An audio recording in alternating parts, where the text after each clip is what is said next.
Hey, what's up? This is Faceman, and welcome to Game!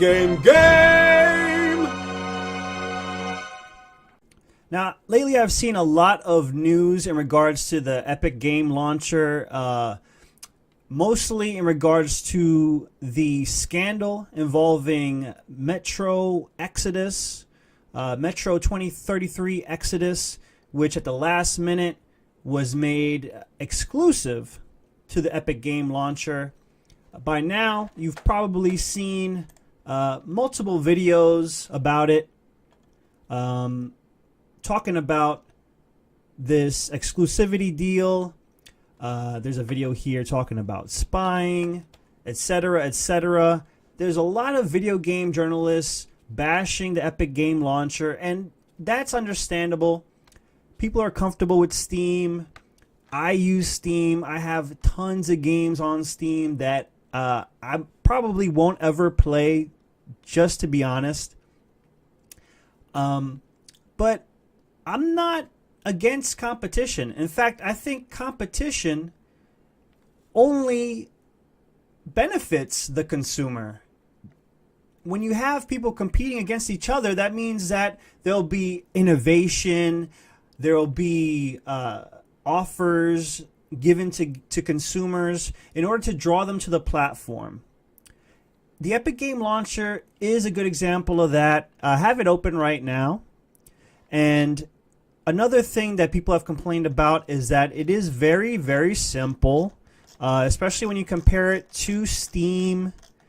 You know, you've got this splash page taking up a lot of space with huge images. It doesn't look too bad to me, but it is missing a lot of key features. Which ones are missing? I'm not too sure, because to be honest, I play single-player games on Steam. I have a few people on my friends list. I don't really talk to people on Steam. And so those kind of aspects don't really bother me too much. Pretty sure they don't have a Steam Workshop feature either. Another thing I don't really care about, I stopped messing with mods over a decade ago. I just don't have the time. With real legit games out there, I don't have the time to obsess over every little mod that comes around. So let's look at the store. That was the home page. This is the store. And, you know, again, big old images to fill up space. And that's fine. This thing is just starting out. Other video game journalists have pointed out that Steam, when it first started, wasn't that great of a service either. This launcher here hasn't been out for a year yet, I don't think. I know I downloaded it a couple months ago. I haven't even played any games using this launcher as of yet, to be honest, because my backlog is huge. But one thing that, basically the only thing that I like about the Epic Games Launcher, which led me to downloading it in the first place. I wasn't even planning on doing a video about this, to be honest. But since I've seen so many people bashing it, I figured I'd give a different perspective, since I like the fact that they give away free games. You can see right now that Oxenfree is free from now until April 4th. And then from April 4th to April 18th, you've got The Witness. So these are pretty well-reviewed games. They might not have been huge blockbusters like Red Dead Redemption, but they got excellent scores and have become indie darlings, both of these. And I think it's great that they're giving away a free game every 2 weeks. Not every month, but every 2 weeks. Steam doesn't really offer you free, well-reviewed games. They give you some free games that are super indie projects that are not really meant to be sold. They're not sold at all for any money. They're just offered for free. They're just free projects open to whoever. For example, like the PT clones, which I don't know if they were on Steam, but I downloaded it somewhere. But I downloaded a couple things on Steam that were free, straight-up games that, you know, they're not sold anywhere else. But here in Epic Games, they're offering a free game every couple weeks, which is awesome. And when you look at the Humble Store, they're offering a free game every month or so. And I think this is great. This is what competition brings. You wouldn't have these free games being offered if it was only Steam on if Steam was the only platform to get PC games on. You wouldn't be getting offers like this. Companies need to do this in order to bring people to their platform. So again, you've got a couple really good games coming out. I haven't played either of those, and already I have 4 games that I got for free off of this service. I've got Axiom Verge, which was well received, well reviewed, Metroidvania title, indie darling, and I look forward to playing that. This, I don't believe, is sold anywhere. This is just a straight up free thing. It's a free to play game. Unreal Tournament. I grew up playing Unreal Tournament and I loved it. Had a lot of fun on PC playing my Unreal Tournament. So I might give that a shot at some point. I might try it out. What Remains of Edith Finch, another game that got really high reviews. I'm going to check that out for sure. And I already claimed my copy of Oxenfree. I haven't installed it yet because space is getting a little sparse on my computer right now. I'm downloading too many things. So those are my basic thoughts about the Epic Game Launcher. I think if they're offering stuff for free, that's only going to be a good thing for gamers, especially since we already spend tons of money on content, often double dipping and triple dipping on content. Some of the more eccentric collectors and gamers or hardcore gamers in our community as a whole. So me personally, I like it. I love getting anything for free. I love getting anything for free. And, you know, a lot of times free things come with a catch. And as I mentioned, one of these videos here, Review Tech USA, says the Epic Game Store may be spying on you. And that may be true. That's probably likely. Epic is owned in part by Tencent, which is a Chinese company.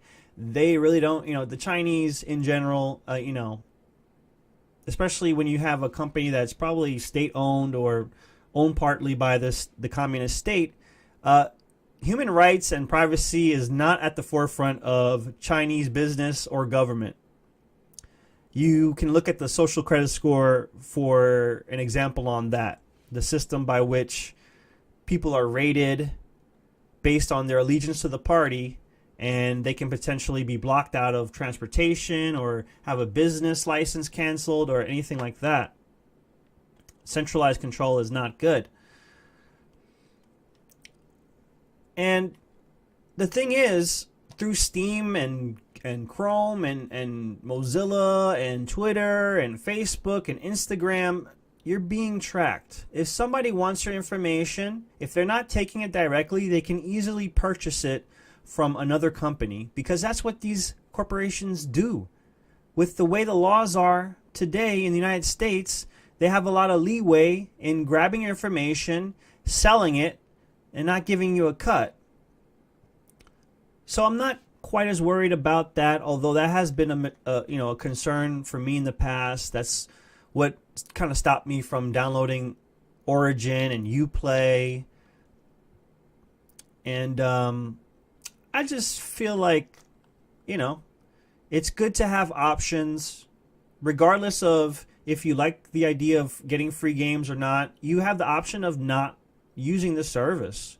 If you don't want to play Metro Exodus on your PC, you could play it on PS4, Xbox One. Those options are there. I mean, the company made the decision to do that. It's a private company. If you want to play the game, you got to go through the hoops. I guess you could torrent it. Maybe there's a torrent out there, and you could do that. Although I don't officially condone breaking the law, but that is an option if you're willing to risk that.